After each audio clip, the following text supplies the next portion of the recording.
أعوذ بالله السميع العليم من الشيطان الرجيم بسم الله الرحمن الرحيم الحمد لله رب العالمين والصلاة والسلام على أشرف الأنبياء المرسلين أبي القاسم محمد الطيبين الطاهرين المعصومين المظلومين وإذا لعنة الله إلى أعدائهم أجمعين بسم الله الرحمن الرحيم زينوا مجالسكم بذكر علي ابن أبي طالب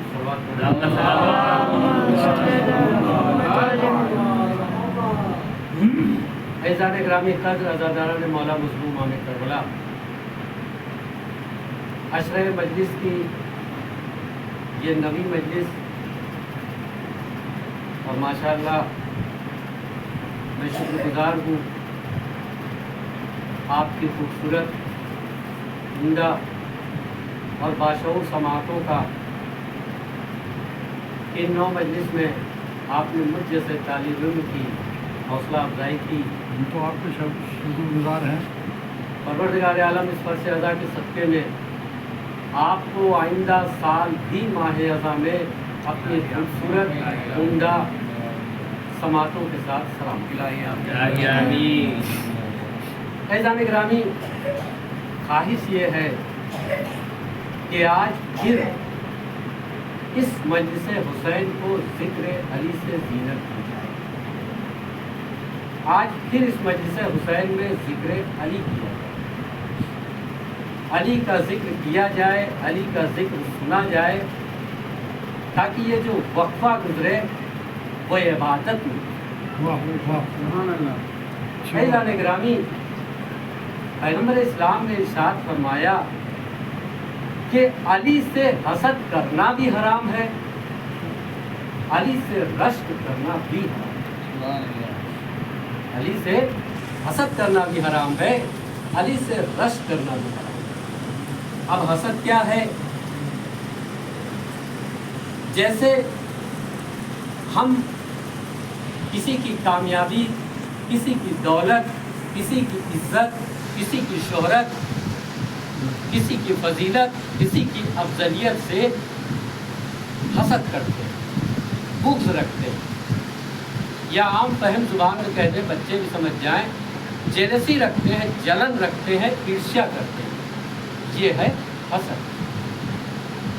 حسد عام طور سے اچھی چیز نہیں مانی جاتی، لیکن جو علی سے حسد رکھے، پیغمبر کا ارشاد ہے، حرام۔ اور رشک کیا ہے؟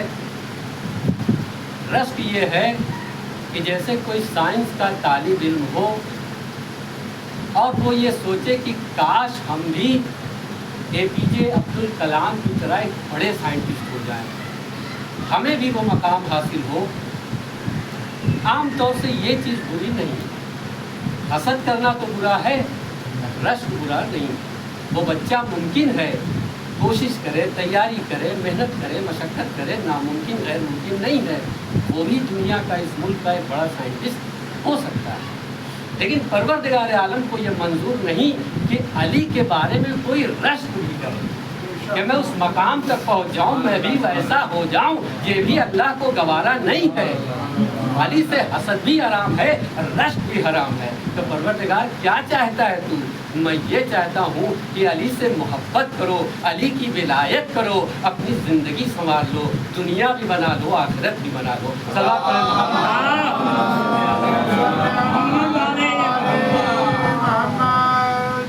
گرامی، علی خدا بناتا ہے، علی کوئی خود سے نہیں بنتا۔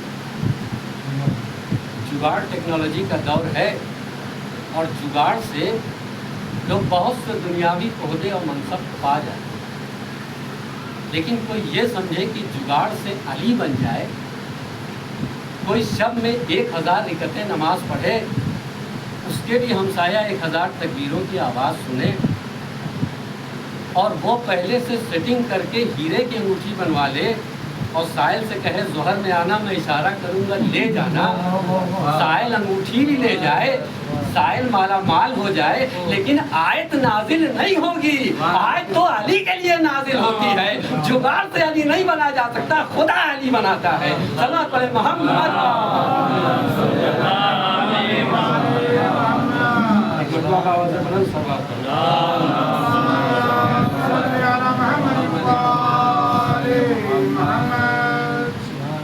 مولا کے فضائل گنے نہیں جا سکتے، اور گن ہی لیے گئے تو پھر فضائل کیسے؟ اگر مولا کے فضائل گن ہی لیے گئے تو فضائل کیسے؟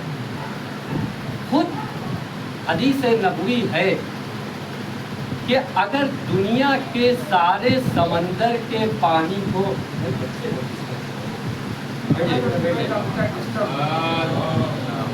اپنے محمد والے خود حدیث نبوی ہے کہ اگر دنیا کے سارے سمندر کے پانی کو سیاہی میں تبدیل کر دیا جائے اور دنیا کے سارے درخت کو قلم بنا دیا جائے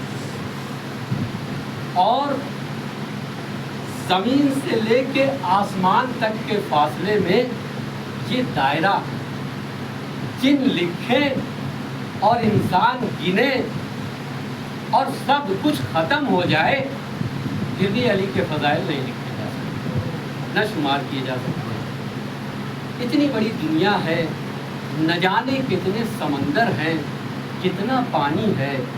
غور کیجیے، اگر سیاہی میں تبدیل ہو جائے اور انہیں ایک ڈرم میں بھر کے رکھا جائے تو اس سرزمین کا کتنا حصہ ہوگا جہاں صرف سیاہی کے ڈرم دکھائی دیں گے؟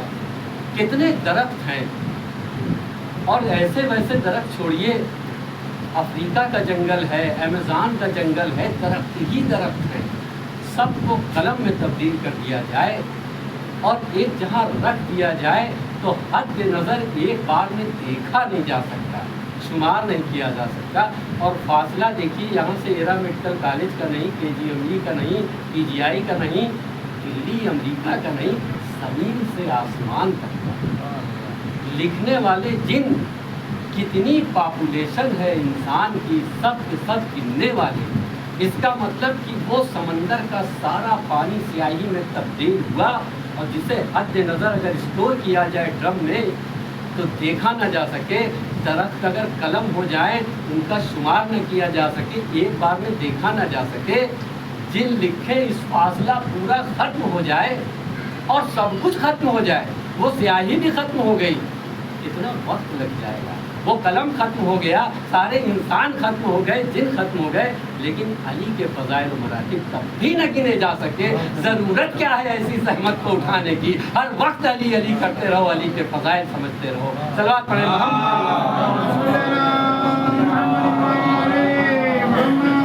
فیضان گرامی، اس سلسلے میں ہمارے نانا مرحوم ذاکر اہل بیت تھے، اور یہ جو چند الفاظ آپ کی خدمت میں عرض کر لیتا ہوں، یہ ان کی اور والدہ مرحومہ کی دین ہے۔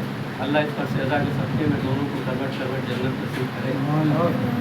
ہمارے نانا مرحوم پڑھا کرتے تھے کہ ایک مرتبہ پیغمبر اسلام فلق چہارم پر تشریف لے گئے، دیکھا ایک ملک جس کے 10 لاکھ ہاتھ اور ہر ہاتھ میں 10-10 لاکھ انگلیاں، ان بے شمار انگلیوں سے بیٹھا وہ کچھ حساب کر رہا ہے۔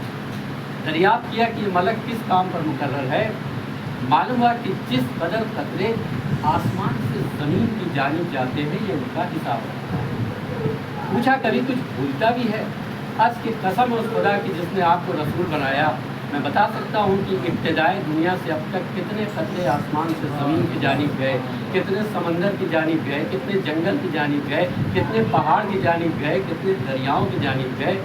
پوچھا کوئی ایسا بھی حساب ہے جس سے تو عاجز آ جاتا ہے؟ عرض کی ہاں، وہ آپ کے بھائی علی مرتضیٰ کے فضائل ہیں، وہ میرے شمار سے باہر ہیں۔ صلوات پڑھیں عزیزان گرامی، مسجد نبوی پہلے حکم الہی کہ سب اپنے اپنے دروازے مسجد میں کھول دیں، مصلحت الہی تھی نماز کو قائم کرنا تھا، سہولیتیں فراہم کرنا تھا، سارے دروازے کھل گئے۔ اب پھر مصلحت الہی حکم ہوا کہ سارے دروازے بند کر دیے جائیں سوائے علی کے در۔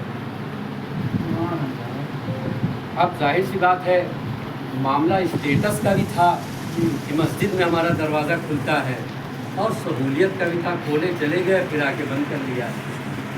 انسان کی فطرت ہے گزارش کی، سفارش کی، تو لوگ اپنا ملے اکیلے میں کہ یا رسول اللہ ہمارا والا بھی کھل جاتا۔ تو پیغمبر اسلام نے کہا یہ میرا حکم نہیں ہے، اللہ کا حکم۔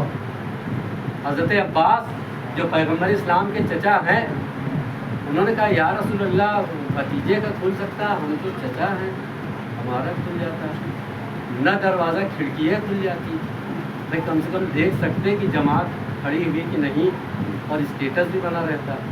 پیغمبر اسلام نے ارشاد فرمایا یہ میرا حکم نہیں ہے، اللہ کا حکم ہے، رشتہ داری نہیں ہے، سب کچھ پروردگاری ہے۔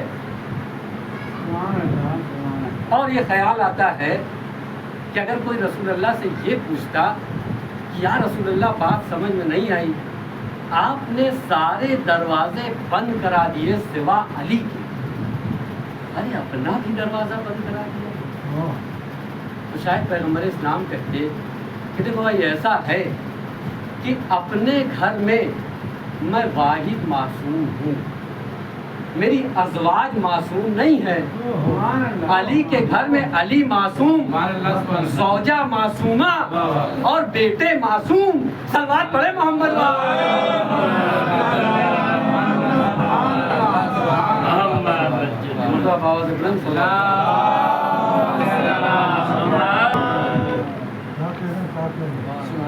سرور کائنات کی حدیث ہے کہ علی حق اور حق علی، علی حق ہے اور حق علی ہے۔ اور یہ بات شیعہ سنی سب مانتے ہیں، اس حدیث کو سب مانتے ہیں کہ علی حق ہے، حق علی ہے۔ بات یہی ختم نہیں ہوئی، بلکہ پیغمبر اسلام نے پروردگار عالم سے دعا کیا علی حق ہے، حق علی ہے، پروردگار حق کو ادھر موڑ دے جدھر علی مڑے۔ منزلت کو دیکھیے، مرتبہ کو دیکھیے، پالنے والے حق کو ادھر موڑ دے جدھر علی مڑے۔ اتنی بے انتہا محبت ہے رسول اکرم کو۔ کون ہے مولا امین، کون ہے مولا کائنات؟ رسول اکرم کی محبت کا مرکز ہے، رسول اکرم کی محبت کا کیندر ہے، علی سینٹر ہے۔ اور کسی بھی جنگ میں علم ضرور مولا کائنات کے پاس تھا، لیکن کوئی یہ نہیں کہہ سکتا کہ رسول اکرم نے کسی کو موقع دیا۔ بہت توجہ دینا نہیں، رسول نے موقع سب کو دیا۔ خیبر میں 40 دن پیغمبر اسلام نے ارشاد فرمایا تھا کہ 40ویں دن خیبر جیت لوں گا، خیبر پہ فتح کر لوں گا۔ تو علی پہلے ہی دن تو نہیں گئے تھے، 39 ڈیز، اچھا آپ چلے جائیے، چلیے آپ کی باری، آپ بھی ہو آئیے، آپ بھی ہو آئیے۔ 39 لوگ جا چکے تھے، اپنا جوہر دکھا چکے تھے، اور اگر رسول اکرم نے یہ نہ کہا ہوتا کہ آپ بھی چلے جائیے، آپ بھی چلے جائیے، تو یہ کہتے کہ ہم کو تو موقع نہیں ملا، علی گئے تھے، ارے ہم کو موقع ملا ہوتا ہم بھی شجاعت کا جوہر دکھاتے، ہم بھی در خیبر اکھاڑ لاتے۔ یہ الگ بات کہ اکھاڑنے سے درخت نہ اکھڑتا۔ صلوات پڑھے محمد والے محمد۔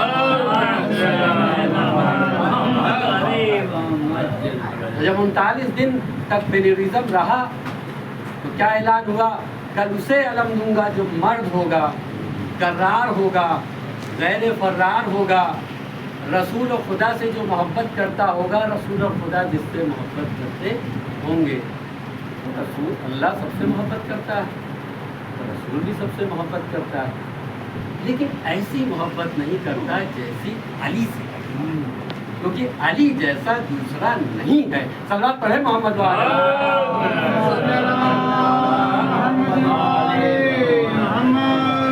عزیزان گرامی،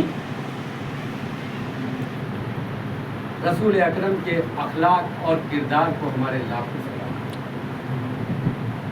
آج کے دور میں جب بھائی چارہ سمیلن ہوتا ہے جس میں دکھاوا زیادہ ہوتا ہے، تصویر زیادہ ہوتی ہے، تو اس کی بڑی چرچا ہوتی ہے، لیکن پیغمبر اسلام نے اس دور میں بھائی چارہ قائم کیا۔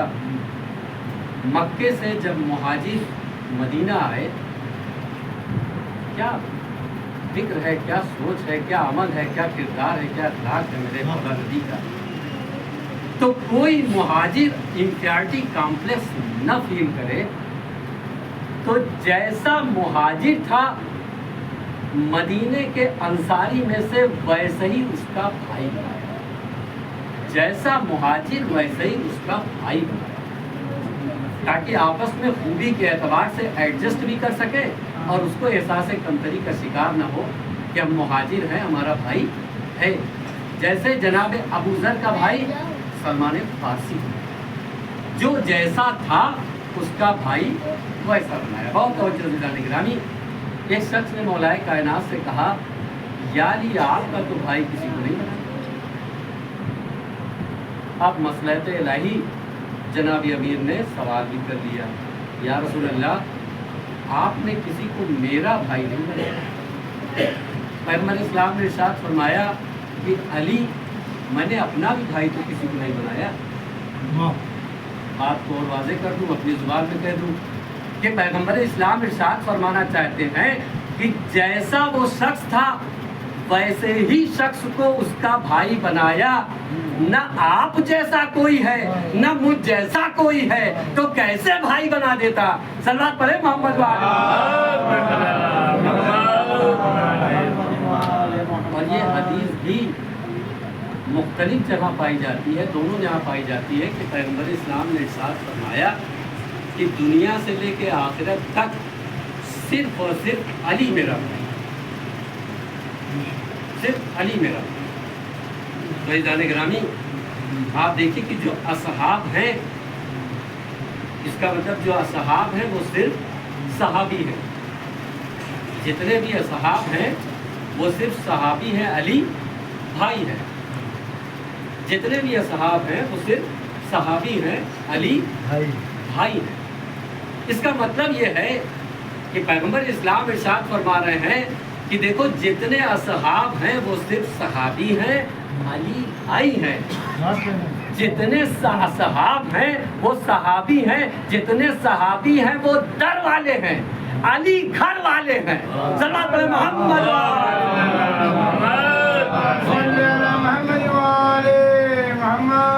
صحابیوں میں اور علی میں فرق یہی ہے کہ صحابی در والے ہیں، علی گھر والے۔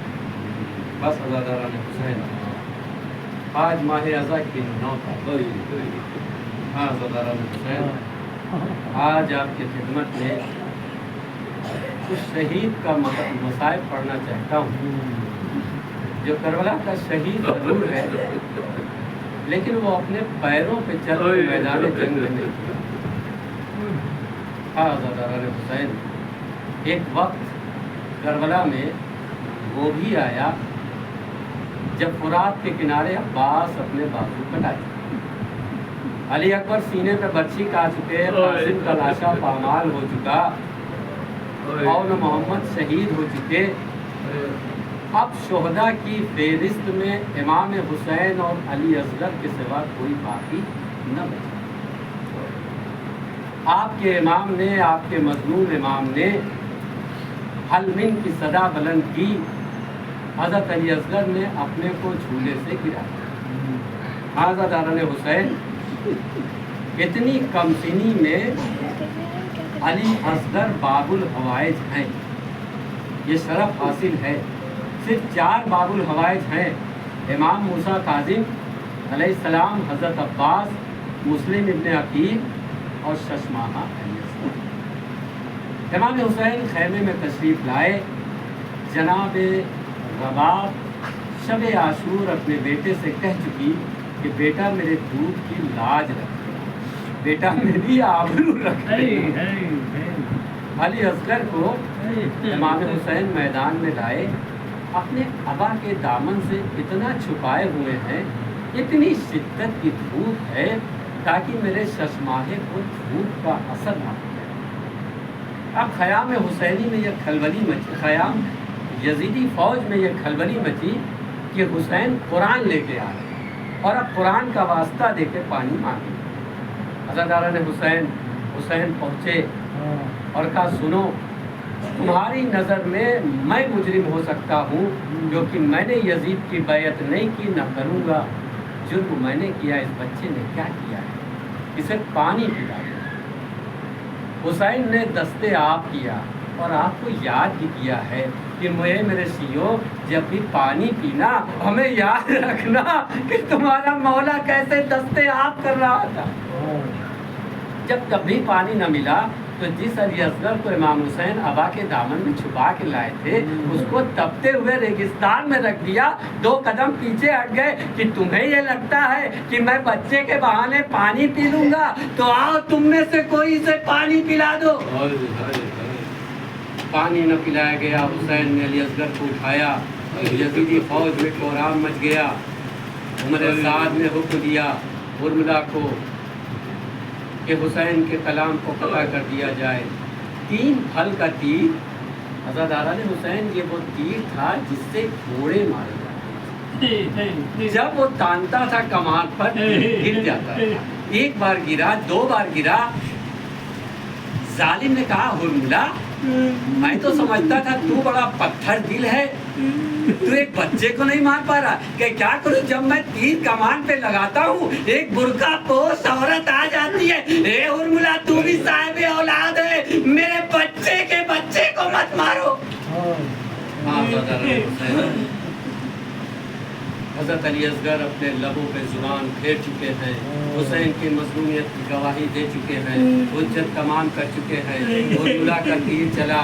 ایک بار علی اصغر نے حسین کو دیکھا، حسین نے علی اصغر کو دیکھا، تیر چلا۔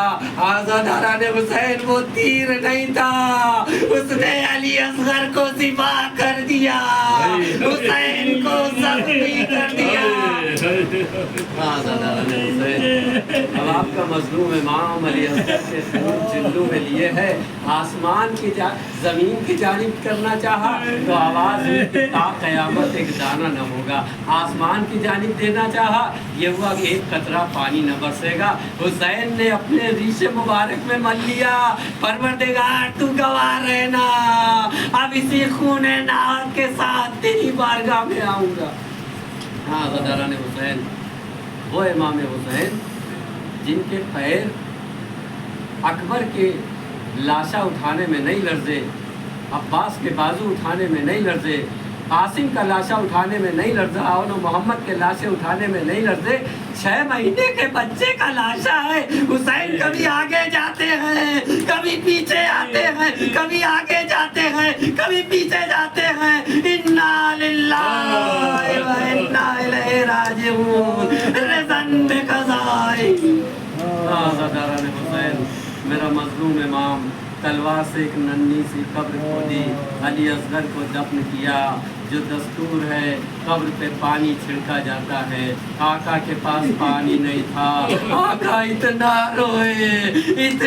روئے کہ قبر آنسوؤں سے گری۔